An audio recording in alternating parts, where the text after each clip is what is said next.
If you've been awake at all, you probably know that President Trump does not care for the media. Today at CPAC, he had this to say about the nation's publishers and pundits. Watch. I want you all to know that we are fighting the fake news. It's fake, phony, fake.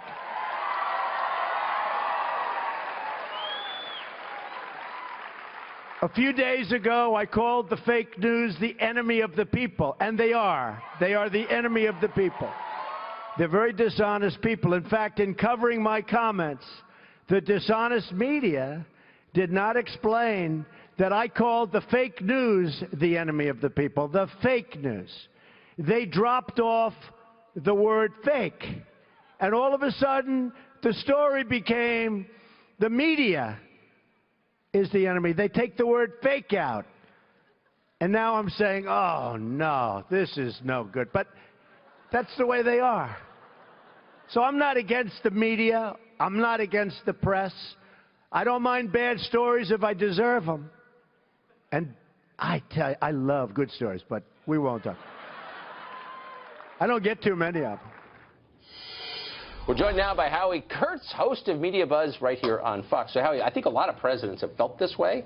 I don't think anyone has ever said it out loud. What's the effect of saying that out loud? Well, when the president went after fake news, first of all, he actually identified CNN, CBS, ABC, yes, NBC, and the New York Times.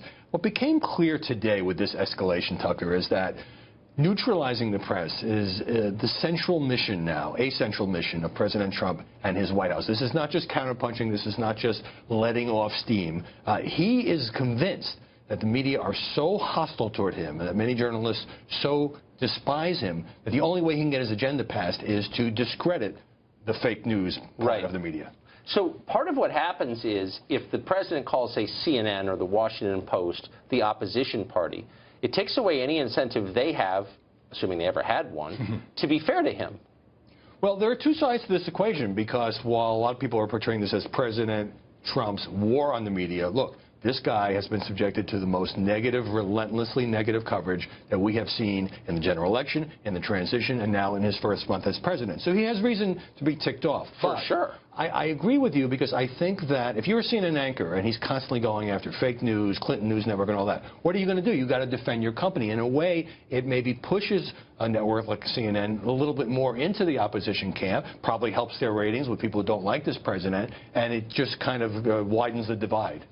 Yeah, well, and that, you know, by design. The truth of that is on display every day. To the extent it's possible to foresee where this is going, like a year from now, are we going to have 19th century style partisan press where, you know, an outlet like the Washington Post came pretty close the other day, your old employer, by saying, you know, we're here to preserve democracy from the tyrant, in effect. At the same time, when the president kind of ratcheted up by attacking anonymous sources, saying he thinks the sources are made up, that they shouldn't be used, he was really talking about a Washington Post story which had 9 sources, except it was a weak example for the president, because that story was accurate. It was about Mike Flynn talking to the Russians, lying to Mike Pence, and it turned out to be true, and the president fired his national security advisor. But where is this going? I had thought, look, Trump can be very charming in private. I thought he would mend fences. He did go to the New York Times soon after the election. It seems to me now that we are now moving toward a kind of a polarized situation, Tucker, where a lot of the media, while saying that they're just upholding standards, are really going after this president with a special zeal. And by the way, you know, all presidents should be covered aggressively. And at the same time, the president and Steve Bannon, I think, have made clear that they have no interest in a truce, that they're going to keep prosecuting this war. It's the president's word, war. I don't know that it actually helps him pass his agenda, but it sure fires up his base. At the same time, it doesn't necessarily take him beyond his base. And remember, we are so unpopular, we are widely distrusted, so we're a big fat target for those who voted for Trump, but they've still got to kind of expand to people who maybe didn't vote for him but are open to the idea of a successful presidency. The social pressure must be enormous in newsrooms. So if you work in one of those outlets denounced by the president and you have a story that in any way helps justify his agenda, you're going to be embarrassed to file that, aren't you? I hope that's not the case, but keep in mind, you know, journalists respond to incentives. So if the negative stories, you know, land on the front page, lead the newscast, you might be inclined to do more of that. I mean, here's the thing people never got during the campaign, and I'm not sure they get now. Negative press helps Donald Trump. It doesn't mean we shouldn't investigate and challenge what he says, particularly if he strays from the facts. But when the press piles on this president, he gets the us versus them that he wants. He's able to say, see, I'm bringing change to Washington. I'm draining the swamp. They don't want that. Steve Bannon says globalist, corporatist. It gives him the distinction that he wants, so it's serving his purpose.